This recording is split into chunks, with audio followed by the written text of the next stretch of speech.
All right, Tyler Perry fans, it is now 2023, so I just wanted to take a moment to look back at the various projects that Tyler Perry put out during 2022. Pretty much reviewed every single one of these projects in some way, shape, or form, aside from all the Queensmen. But there are 10 projects to talk about. I did my research just to make sure I didn't forget about anything, but just in case I do, let me know in the comment section below. And remember, these rankings are just my own personal opinion after watching the shows and, for the most part, reviewing every single one of them because, you know, this is my job. This is what I do for a living. So while I might be cynical at times where I feel like even something that's extremely popular is the number one in everyone else's mind, it might not be the same in my eyes. But just to give you a spoiler alert, Zatima's number one. I mean, if you watched any of my damn reviews, you know already that show stands above the rest. It's not even a competition. But starting at number 10, we got Bruh. I don't know what the hell happened after season 2, but the show kind of just, I don't know. It was kind of like Wile E. Coyote chasing after the Roadrunner. And, you know, Roadrunner stops and then Wile E. keeps running off of a cliff. And you know how it is in Looney Tunes where characters will run off a cliff, but then the moment that they look down, that's when they start to fall. That's kind of where it felt like, because Bruh was doing pretty decent the first couple of seasons. But season 3, I don't know what it was, but it just won't hit in the same. I don't know why. It was just, if it was the writing or what, but when you got the characters, mainly the women, like Pam and Regina acting the way they've been acting since season 2, and you know Darla's character just took a major turn for, in my opinion, the worst in season 3.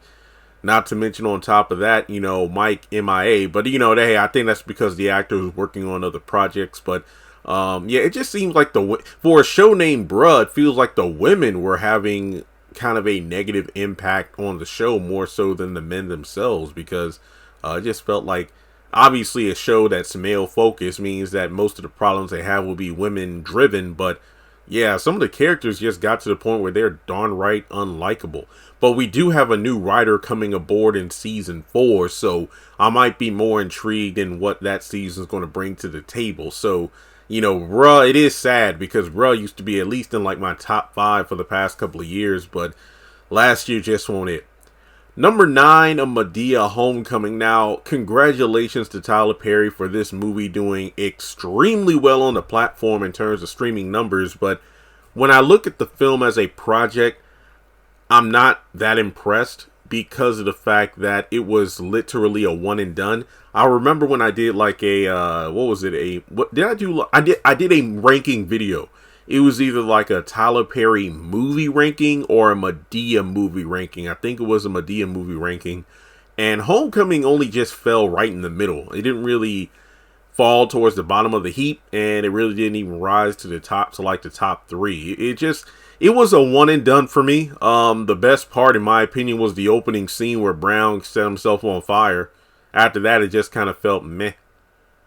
It had the classic checkbox. Maybe one day I ought to do like a little video going over like the Tyler Perry movie checkbox or Tyler Perry show checkbox, where, you know, it's all the usual tropes that people come to expect. I mean, this movie is what you would expect it to be. There are a lot of people who love it, who want more. You have people who said, why did he even bother bringing Madea back? It's kind of a mixed bag. You know, for me, I could have done without it. I mean, I was completely fine with Tyler retiring the character like he originally stated a couple of years ago when he was doing his press run for, what was it, the Madea family funeral or Nobody's Fool. It was one of those movies, and he was like, yeah, Medea's gone. But yeah, it only had a couple moments I really liked. Other than that, it was pretty basic. So yeah, bottom of the heap for me.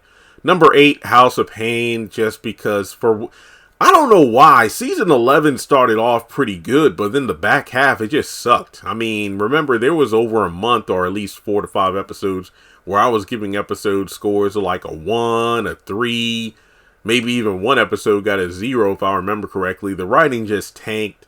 You could tell, and again, this is not a fault against the actors, but this doesn't have the same passion or drive that the original series had. I mean, episodes like Pookie and Peanut, yeah, they really, brought the show back to where it was, because it truly felt like, okay, yeah, now we're getting back to the House of Pain I remember.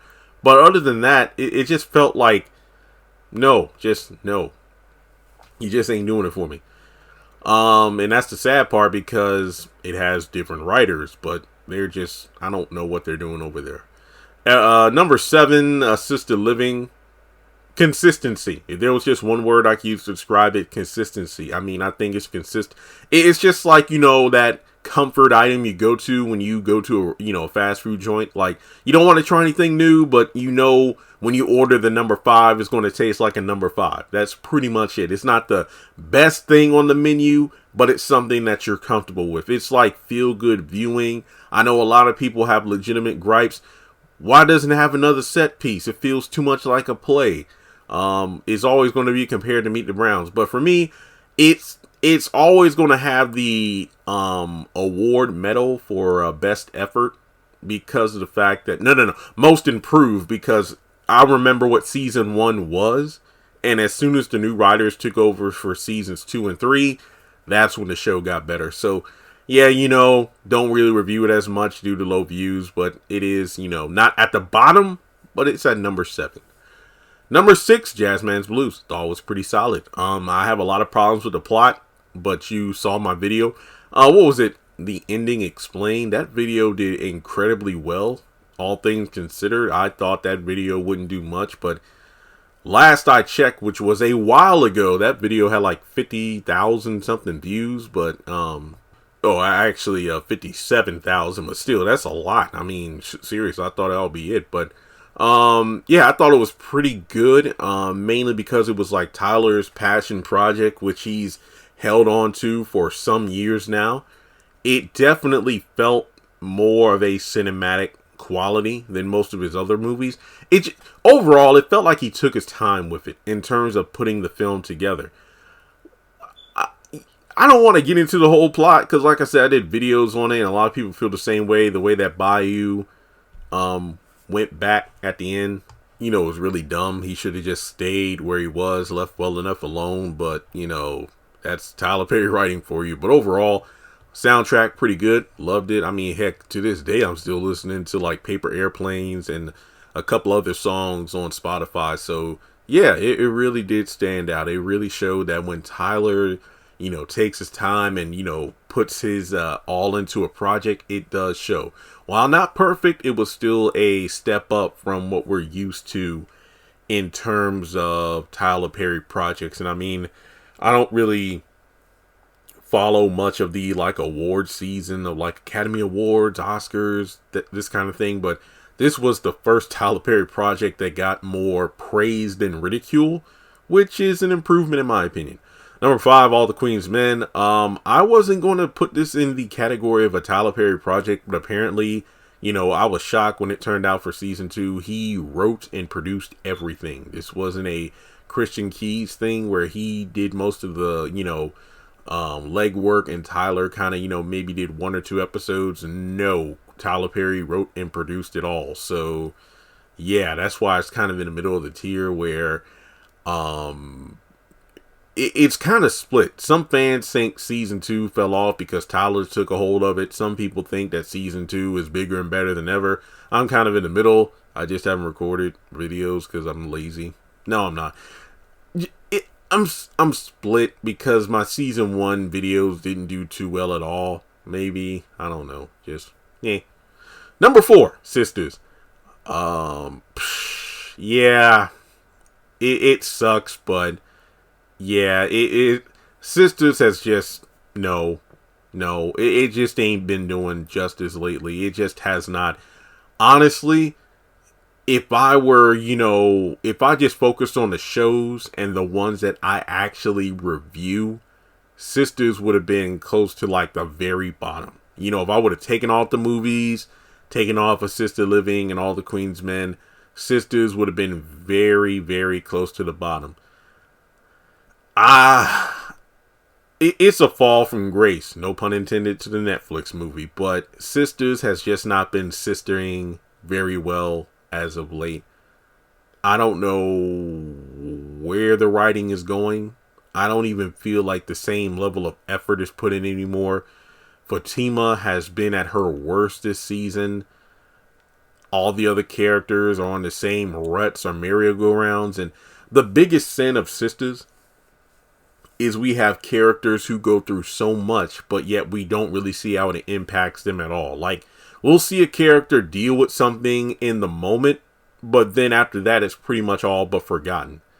And then the way that Tyler force feeds these couples is ridiculous. Like, the Q situation is apparently going to be what possibly brings Calvin and Sabrina together. And then you have Preston and Danny just finding their way back to each other. I'm just not feeling it anymore. I'm just not. Then we have Gary and Andy just...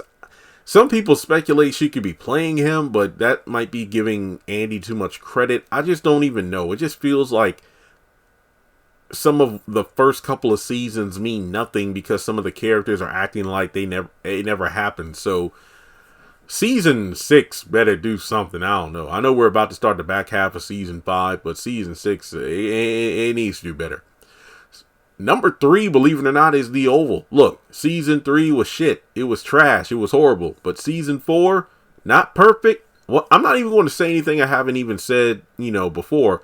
It's not perfect, but it's a massive improvement, in my opinion, over season 3. Enough said. There it is. Number 2, even though I haven't watched any of the episodes yet from the back half of season 3, I guess I'm only judging this off the first half of season 3, so I don't know if it's fair, but yeah, Ruthless, still good. Yeah, is it too much at times? Too raunchy, too edgy, too out there? Yes, but again, it's kind of like a Jazzman's Blues in terms of Tyler taking us in a direction we didn't know he can go in. So Ruthless, awesome.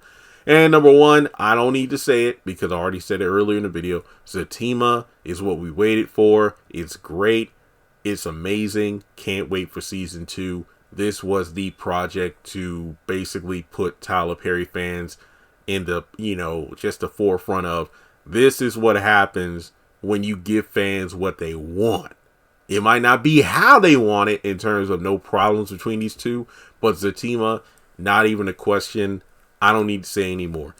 Now, that was my own personal rankings of Tyler Perry's 2022 projects. Interested to see what 2023 is going to bring to the table. You let me know what you think in the comment section below. And I look forward, Lord willing, look forward to this time in 2024. And I want to see if any of these projects will, change positions. Could there be an upset? Could a show ranking in the bottom 2 break it to the top 2? You never know. You never know. All right, well, thanks so much for tuning in. I can't wait to see your rankings in the comment section below. And with that being said, thanks so much for tuning in, and I'll catch you in the next one.